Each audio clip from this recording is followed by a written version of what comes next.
अगर आपको हमारा ये वीडियो अच्छा लगे तो इसे अभी ही लाइक करें, शेयर करें और आपके राय कमेंट करके हमें ज़रूर बताएं।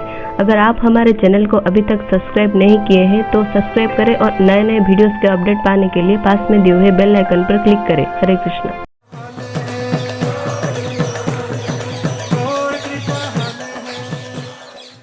अगर हम लोग अपने को वैष्णव मानते हैं तो हमारा सामने जो भी हो, जो कोई भी व्यक्ति हो, वो लोग हमको गाली दे, मारे, अपमान करे, जो भी है, आरोप करे, जो भी करता है, जो भी दुख कष्ट देते हैं, उनको सम्मान करना चाहिए।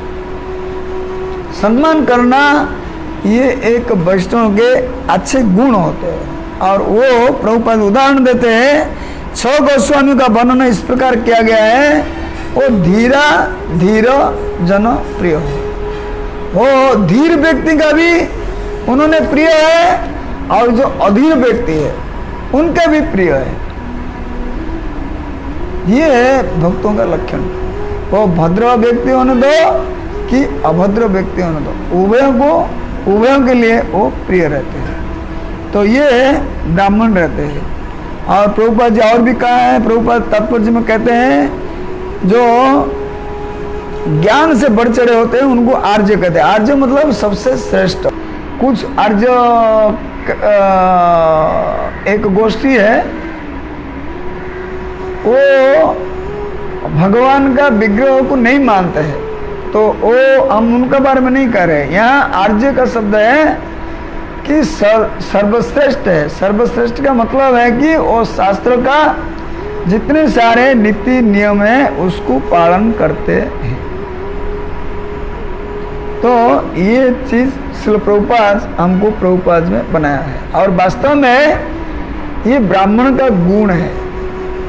और ये जो ब्राह्मण के गुण होते हैं, क्या होता है, ये हमेशा इनके पास एक विशेष योग्यता होता है, वो हमेशा वो लोग शुद्ध पवित्र रहते हैं।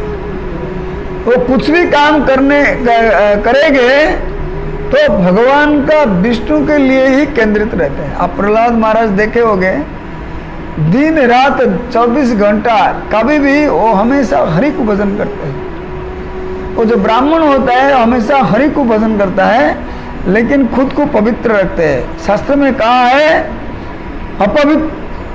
अपवित्र पवित्र वा सर्वावस्थां गतोपि वा जं स्मरेत पुंडरीकाख्यं स बाह्याभ्यंतर शुचि। तो वो हमेशा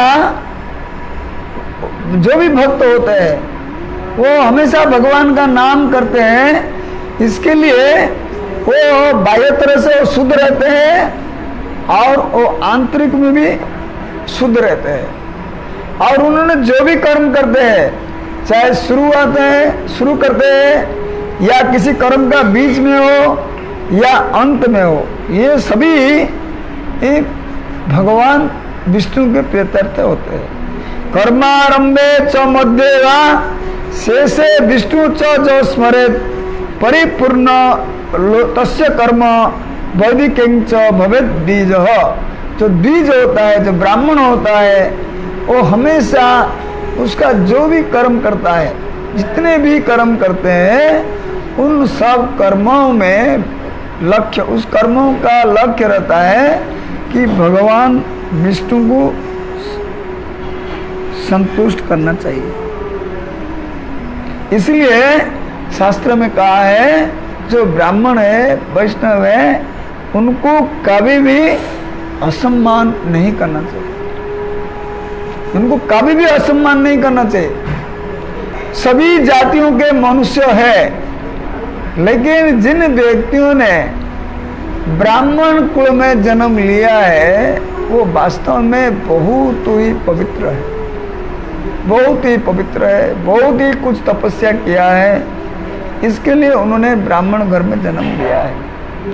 तो कभी कभी समाज में हमको दिखा देते हैं कि ब्राह्मण घर में उत्पन्न होने के बावजूद भी उनका पास कुछ कमी रहता है, दोष त्रुटि रहता है। लेकिन उनका पास दोष त्रुटि रहने का बावजूद भी उनका साथ कभी भी बैर नहीं बांधना चाहिए।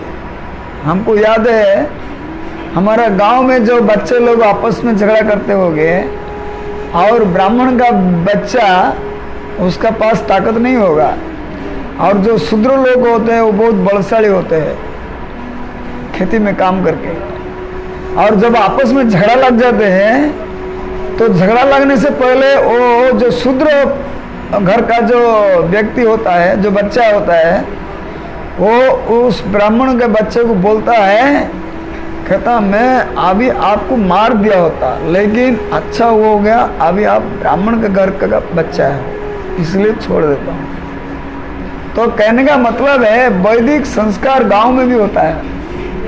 उन लोग को भी पता है कि ब्राह्मण का जो बालक होता है ब्राह्मण के बच्चे को कभी नहीं मारने। तो इसी तरह से ब्राह्मण के घर के ब्राह्मण का कुल में अगर कोई किसी ने जन्म लिया है तो उनको उनका पास कुछ कभी कभी दोष त्रुटि देखा जाता है, कुछ अभद्र व्यवहार किया भी होता है, लेकिन फिर भी हमको उनका दोष नहीं देखना चाहिए। वो अपना कर्म का फल वो लोग खुद भोगेगा, लेकिन हमारे लिए वो सम्मानजनक है, पूज्य है।